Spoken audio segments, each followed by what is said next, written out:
Hello दोस्तों, स्वागत है आपके अपने YouTube channel learn by brilliant में। दोस्तों, आज स्वतंत्रता दिवस है और स्वतंत्रता दिवस की आपको ढेर सारी शुभकामनाएं। और आइए आज हम लोग पढ़ेंगे पासा।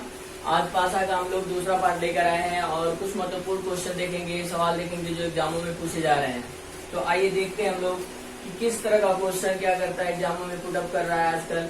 तो आइए देखते हैं। पहला क्वेश्चन हमारा है, दो पासे का स्वरूप दिया जाता है। इस तरह से दो पासे का स्वरूप दे देता है और पूछता है कि बताइए कि ऐसे अंक दिए होते हैं, उसमें अंक पहले से एक ही पासा के दो स्वरूप दिए गए होते हैं और ऐसे ही क्या दिया जाता है, उसमें अंक दे दिया जाता है और पूछा जाता है कि आप बताइए 6 के विपरीत सतह पर कौन सा अंक होगा, या प्रारूप 1 के विपरीत सतह पर कौन सा अंक होगा, या पूछेगा विपरीत 2 कहेगा 2 प्रारूप 2 के विपरीत सतह पर कौन सा अंक होगा, ऐसे पूछ सकता है। जब प्रारूप सिर्फ बोलेगा यानी फिगर की बात करेगा और फिगर का विपरीत यानी जो ऊपर अंक दिखाई देता है उसके विपरीत पूछता है हमेशा। प्रारूप जब भी बोलेगा कि प्रारूप 2 के विपरीत सतह पर कौन सा अंक होगा, तो विपरीत यानी ऊपर वाले का हमेशा याद रखिएगा, वो 5 के विपरीत पूछेगा।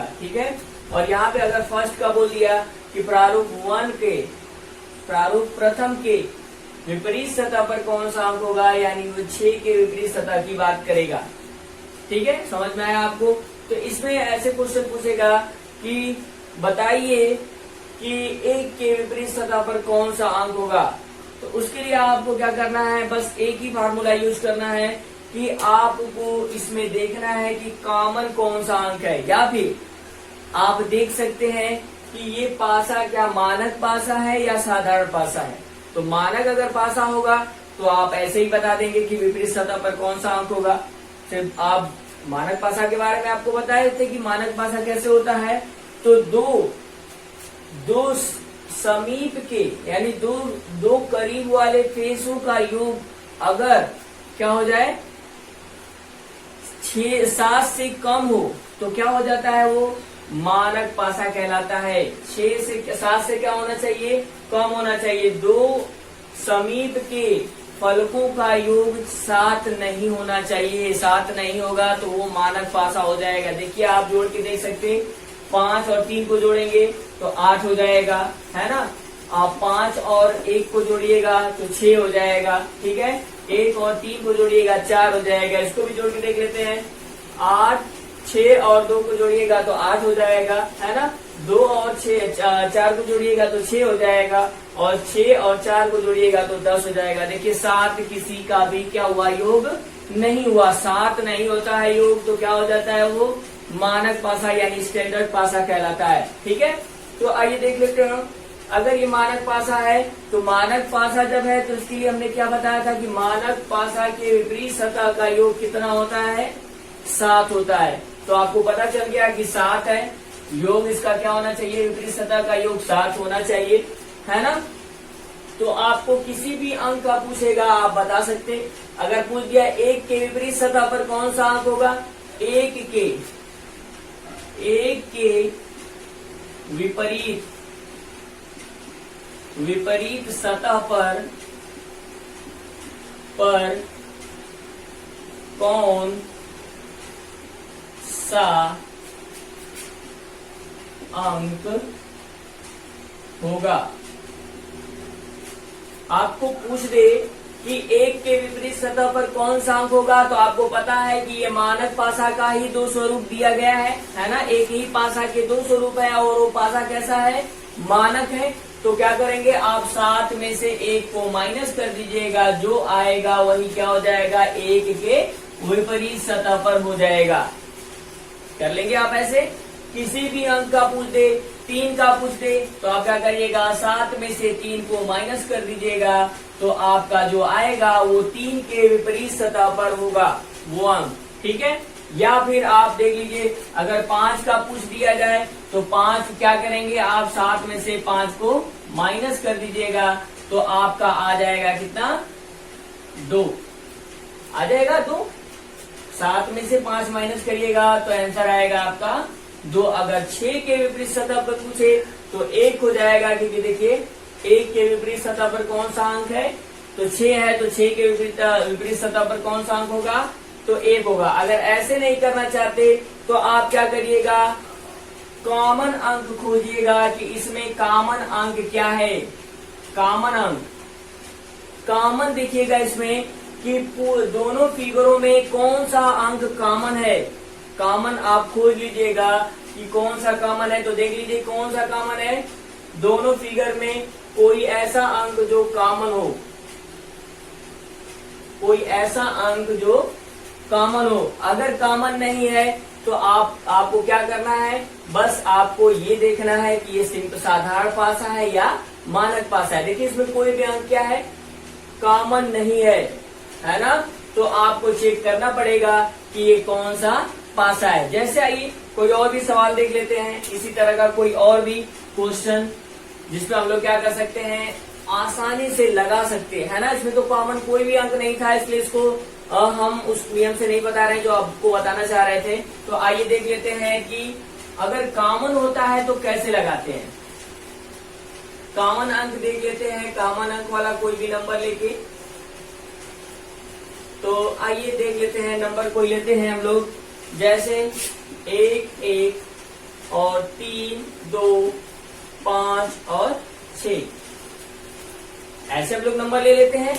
और अगर पूछा जाए इसमें कि बताइए कि 1 के विपरीत सतह पर कौन सा अंक होगा, ऐसे ही क्वेश्चन पूछता है कि फलाने अंक के विपरीत सतह पर कौन सा अंक होगा। तो आप देख रहे हैं कि 1 के बारे में अगर बात किया जाए कि 1 के विपरीत सतह पर कौन सा अंक होगा, तो आपको पहले तो आप बताए थे कि मानक पासा से चेक किया जाता है, साधारण पासा चेक नहीं किया जाता। साधारण पासा में आप बस कॉमन अंक खोजिएगा और क्या करिएगा, घड़ी की दिशा में, क्या करिएगा, घड़ी के दिशा में घूम जाइएगा, यानी क्लॉकवाइज घूम जाइएगा कि उस अंक को, कॉमन अंक को देखिएगा और कॉमन अंक से क्या करिएगा, घड़ी की दिशा में घूम जाइएगा। तो ये देखिए, ये तो देखने में साधारण पासा आपको दिख रहा है क्योंकि इनके अंकों का योग क्या है, 7 है। जिनके अंकों का योग 7 हो जाता है वो क्या होता है, वो क्या होता है, साधारण पासा होता है। तो ये साधारण पासा है।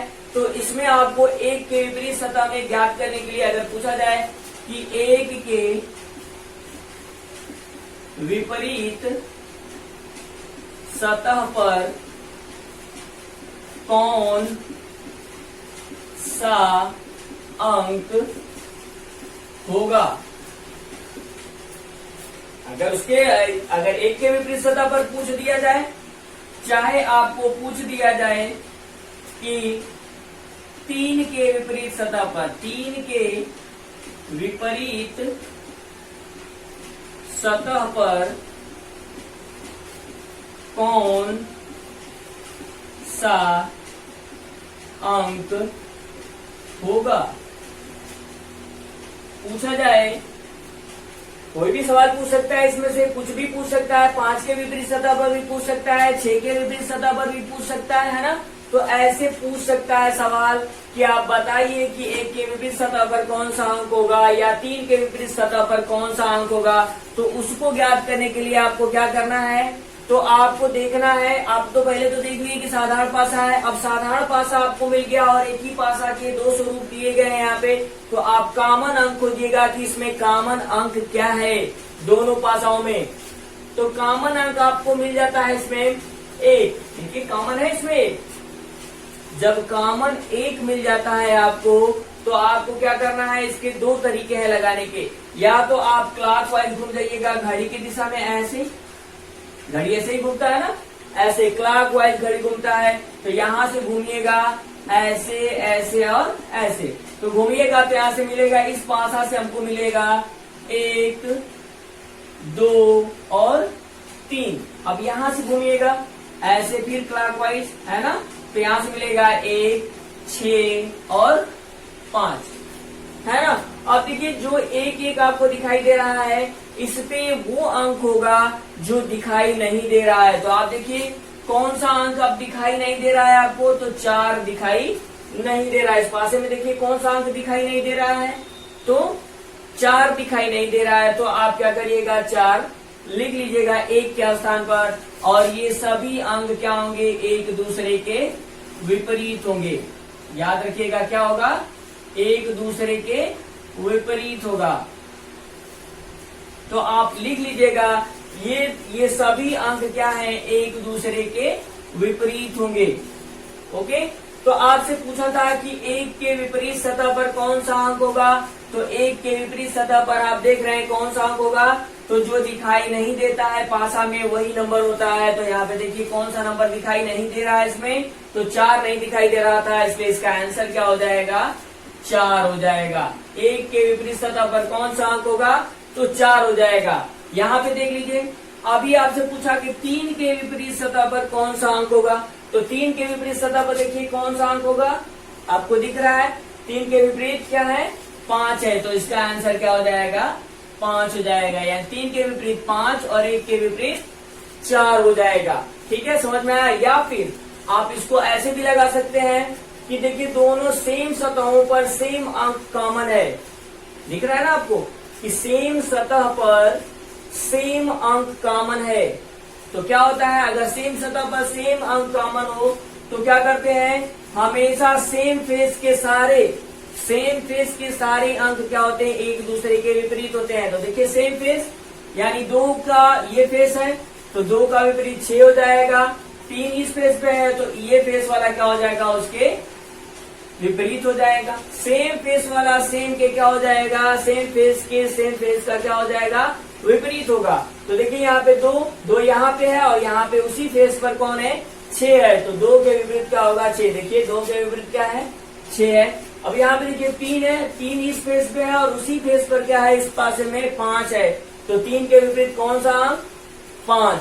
तो देखिए यहाँ पर भी दिया है 3 के विपरीत 5 और 1 के विपरीत वो अंक हो जाएगा जो दिखाई नहीं दे रहा है, तो 1 के विपरीत क्या हो जाएगा, 4 हो जाएगा। ये अंक एक दूसरे के क्या होंगे, विपरीत होंगे।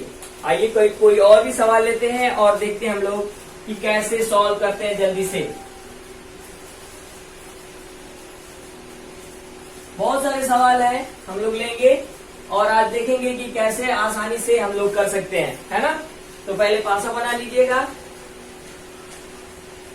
पासा बना लीजिएगा, है ना, और उसके बाद सवाल लगाइएगा। तो देखिए ये हमारा पासा है और हम लोग क्या करेंगे, इसमें कोई भी अंक लिखेंगे, जैसे 2 है, 4 है, 1 है, 5 है ना, 3 है और 4 है, ये हमारा अंक है ना। और हम लोग इसमें क्या करते हैं, कोई भी नंबर ले लेते हैं और उसके विपरीत सतह पर हम लोग क्या करते हैं, ज्ञात करते हैं, फाइंड करते हैं कि कैसे निकाला जा सकता है। तो जैसे इस सवाल में हम लोग देख रहे हैं बहुत सारे अंक दिए गए हैं, तो इसमें से कोई भी अंक ले लेते हैं। जैसे कोई भी अंक ले लीजिए, तो हम लोग ले लेते हैं कि 5 के विपरीत सतह पर कौन सा अंक होगा। सवाल हमारा बनता है कि 5 के विपरीत सतह पर कौन सा अंक होगा। क्वेश्चन ये है आपका कि 5 के विपरीत सतह पर कौन सा अंक होगा। तो अभी आपको बताए कि जब भी इस तरह से सवाल दे दे, है ना, और क्या हो जाए, पासा चेक कर लीजिएगा। पासा क्या है, अगर मानक पासा हो जाता है तो आपको क्या करना है, क्लॉकवाइज नहीं घूमना है। आप क्या कर सकते हैं, 7 में जिस अंक का पूछेगा उसको 7 में से माइनस कर दीजिएगा, विपरीत अंक प्राप्त हो जाएगा। ठीक है, तो आपको इसमें क्या करना है, इसमें आपको ये करना है कि आपको पहले चेक कर लेना है। अगर चेक करना चाहते हैं तो चेक कर सकते हैं कि ये मानक पासा है या नहीं है, या साधारण पासा है। तो आप देखिए योग देख लेते हैं पासे में कि अगर 7 हो जाएगा तो वो साधारण पासा होगा, योग अगर 7 नहीं होगा तो वो मानक पासा हो जाएगा। देखिए इनमें तो 7 नहीं हो रहा है, ये 9 हो जाएगा, ये 6 हो जाएगा और इन दोनों का योग 5 हो जाएगा। ठीक है, इसमें देखिए 4 और 2 6 हो जाएगा, इसको जोड़िएगा तो 3 और 4 7 हो जाएगा। देखिए इसका मतलब है कि ये जो पासा दिया गया है ये पासा क्या है, साधारण पासा है। तो साधारण पासा है तो आप देखिएगा कि इसमें कॉमन कोई अंक है, कोई एक ऐसा अंक जो कॉमन हो दोनों पासों में, है ना। तो आइए हम देख लेते हैं कि कॉमन क्या है। तो इसमें दिख रहा है कि कॉमन कौन सा अंक है, कौन सा अंक कॉमन है, देख लीजिए। तो 4 कॉमन दिख रहा है, तो 4 को ही पकड़िएगा और वहीं से क्लॉकवाइज घूम जाइएगा। किस दिशा में घूमना है, तो घड़ी की दिशा में, जैसे घड़ी घूमती है क्लॉकवाइज। तो चलिए घड़ी की दिशा में घूम जाते हैं हम लोग। तो यहाँ से ऐसे घूमेंगे, है ना। तो यहाँ से मिलेगा आपको 4, 5 और 1। आइए यहाँ से क्लॉकवाइज घूम जाते हैं ऐसे। तो यहाँ से मिलेगा 4, यहाँ से मिलेगा आपको 3, पहले 4 फिर 3 और फिर 2 लिख लीजिएगा। यहाँ पर भी देखिए पहले 4, 4 फिर 5 आता है तो 5 फिर 1 आएगा तो 1। ऐसे ही घूमना है आपको और लिख देना है उसके नीचे। अब देखिए कौन सा अंक दिखाई नहीं दे रहा है, वही क्या हो जाएगा 4 के विपरीत हो जाएगा। तो कौन सा अंक दिखाई नहीं दे रहा है, तो इस पूरे पासे में 6 नहीं दिखाई दे रहा है, तो 6 लिख लीजिएगा आप, है ना। और ये सभी अंक क्या है, एक दूसरे के विपरीत होंगे, है ना। ये जितने भी अंक आए आपके, ये सभी अंक क्या है, एक दूसरे के विपरीत हैं। ये अंक एक दूसरे के विपरीत है। और पूछा है सवाल में 5 के विपरीत सतह पर कौन सा अंक होगा। तो देखिए 5 के विपरीत सतह पर कौन सा अंक है, तो आप देख रहे हैं कि कौन सा अंक है, 3 है। तो आंसर आपका क्या हो जाएगा, 3 हो जाएगा। ठीक है, आपको समझ में आया कैसे करना है। ऐसे ही अगर पूछ दिया जाता है 4 के विपरीत, तो 4 के विपरीत आप देख रहे हैं कौन सा अंक है, 6 है ना। इसी तरह से पूछ दिया जाए कि 2 के विपरीत सतह पर कौन सा अंक है, तो 2 के विपरीत सतह पर आप देख रहे हैं कौन सा अंक है, 1 है ना। ऐसे ही सवाल, बहुत सारे सवाल पुटअप करते हैं। क्वेश्चन पूछता है 2 पासा देके, 3 पासा देके, 4 पासा देके, ऐसे ही सवाल पूछता है। तो आप क्या करेंगे, सारे सवालों का आंसर ऐसे ही दिया जाता है। आप क्या करिएगा, कोई भी एक कॉमन पासा खोजिएगा, दो ऐसे पासे खोजिएगा जिसमें एक अंक कॉमन हो, कोई एक अंक कॉमन हो, और क्या करिएगा, उसी को पकड़िएगा और क्लॉकवाइज घड़ी की दिशा में घूम जाइएगा। सभी के विपरीत अंक आपको मिल जाएंगे। ठीक है, आइए कोई और भी ले लेते हैं अंक हम लोग और लगाते हैं। जैसे 3 पासा ले लेते हैं हम लोग, 3 पासा, है ना। 3 पासा को देखते हैं कि अगर 3 पासा होगा तो कैसे हम लोग करेंगे, है ना। तो आइए देख लेते हैं, 3 पासा बना लेते हैं।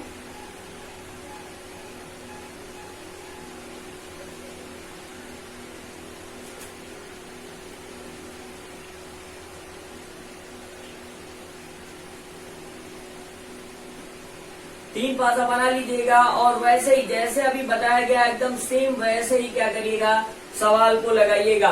तो आइए देख लेते हैं। 3 लिख लीजिएगा, 3 और 4 लिख लीजिएगा, 6 लिखिएगा, 2 लिखिएगा, 5, 6, 5 और 3। ये हमारे 3 एक ही पासा के 3 प्रारूप दिए गए हैं। कितने प्रारूप हैं, तो 3 प्रारूप दिए गए हैं। एक ही पासा के 3 प्रारूप दिए गए हैं। और इसमें क्वेश्चन पूछता है इस तरह से कि बताइए कि प्रथम प्रारूप का विपरीत सतह पर कौन सा अंक होगा। प्रथम प्रारूप के विपरीत सतह पर ऐसे क्वेश्चन पूछ देता है, प्रथम प्रारूप के विपरीत सतह पर कौन सा अंक होगा। ठीक है, क्वेश्चन ऐसे पूछ देता है कि प्रथम प्रारूप के विपरीत सतह पर कौन सा अंक होगा, है ना। प्रथम प्रारूप देख रहे हैं आप, ये एक ही पासा के 3 प्रारूप दिए गए हैं, है ना। और पूछता है कि प्रथम प्रारूप के विपरीत सतह पर कौन सा अंक होगा। प्रथम प्रारूप की जब बात करता है तो प्रथम प्रारूप हमेशा याद रखिएगा, ये ऊपर वाले अंक की बात करता है कि ऊपर जो अंक लिखा गया है उसके विपरीत सतह पर कौन सा अंक होगा। यानी वो किसकी बात कर रहा है, 3 की बात कर रहा है ना। ऐसे ही पूछ देता है क्वेश्चन, और भी क्वेश्चन पूछता है। जैसे पहले अभी इसका आंसर हम लोग देख लेते हैं क्या होना चाहिए। तो आप सबसे पहले क्या करिएगा, इन तीनों पासाओं में देखिएगा कोई 2 पासों में कोई एक अंक कॉमन है तो आप मिला लीजिएगा। पहले पासे में देखिएगा, देखिए 3 कॉमन है और 6 भी कॉमन है, यानी 2 कॉमन मिल गया हमको। चलिए छोड़ देते, दूसरा और तीसरा ले लेते। तो दूसरा और तीसरा में देखिएगा, यहाँ पे 3 है, यहाँ पर भी 3 है, यहाँ पर 5 है और यहाँ पर भी 5 है, ये भी कॉमन नहीं मिला। अब बच गया पहला और तीसरा। पहले और तीसरे में देख लीजिएगा कौन कॉमन है ना, कौन सा अंक कॉमन है। तो देखिए इसमें 3 है, इसमें भी 3 है, इसमें 4 है, इसमें 4 नहीं है, इसमें 5 है, इसमें भी 5 नहीं है। यानी हमको एक ही अंक कॉमन मिला, कौन सा, 3 अंक कॉमन मिल गया। इन दोनों पासाओं में पहला और तीसरे पासे में हमको सिर्फ 3 कॉमन मिला है। तो आप करिएगा क्या कि 3 को पकड़िएगा और क्लॉकवाइज घूम जाइएगा। तो चलिए घूम जाते। तो पहले 3 है, फिर 2 है, फिर 6 है। तो लिखिएगा 3, 2 और 6, है ना। अब आपको क्या करना है, इस पासे में भी 3 को पकड़िएगा और क्लॉकवाइज घूमिएगा। पहले 3 तो 3, फिर 5 है तो 5, फिर 4 है तो 4। अब ये सभी अंक क्या है, एक दूसरे के विपरीत सतह पर होंगे, है ना। और जो दिखाई नहीं दे रहा है इस पासे में, जो भी अंक, इन दोनों पासाओं में जो अंक दिखाई नहीं दे रहा है वो 3 के विपरीत सतह पर होगा। तो कौन सा अंक दिखाई नहीं दे रहा है, तो 1 दिखाई नहीं दे रहा है। कौन सा अंक दिखाई नहीं दे रहा है, तो 1 दिखाई नहीं दे रहा है। ये सभी अंक एक दूसरे के विपरीत सतह पर होंगे। तो यहाँ पे पूछा गया है कि प्रारूप प्रथम प्रारूप के विपरीत सतह पर कौन सा अंक होगा। विपरीत सतह पर कौन सा अंक होगा, तो 3 के पूछा है विपरीत सतह पर। तो देख लीजिए 3 के विपरीत सतह पर कौन सा अंक होगा। तो आप देख रहे हैं कौन सा अंक है, तो 1 है। तो आपका आंसर क्या हो जाएगा, 1 हो जाएगा। इसी तरह से पूछ सकता है इसमें कि प्रारूप 2 के अगर पूछेगा तब भी वही आंसर हो जाएगा। अगर प्रारूप 3 के विपरीत सतह पर पूछ दे तो क्या होना चाहिए, 6 हो जाएगा, है ना। यानी 4 के विपरीत सतह पर पूछ रहा है। 5 के पूछेगा तो 2 हो जाएगा, 6 के पूछेगा तो 4 हो जाएगा, है ना। ऐसे किसी भी अंक के विपरीत सतह पर पूछ देगा तो आप क्या करिएगा, आप याद कर चुके हैं, इसमें से आप देखकर बता सकते हैं कि कौन किसके विपरीत सतह पर होगा, है ना। ऐसे ही और भी बहुत सारे सवाल हैं, लगाइएगा, प्रैक्टिस करिएगा। आगे अगले वीडियो में हम फिर बताएंगे कि 4 पासा दे, अगर इस पासे को खोल दे तो कैसे लगाएंगे सवाल को जल्दी से, है ना। तो वीडियो अगर अच्छा लगा हो तो लाइक कर दीजिएगा, सब्सक्राइब कर दीजिएगा, और चैनल में जो भी नए होंगे वो चैनल को पहले सब्सक्राइब कर लीजिएगा और अपने सारे दोस्तों में शेयर कर दीजिएगा। Thank you so much.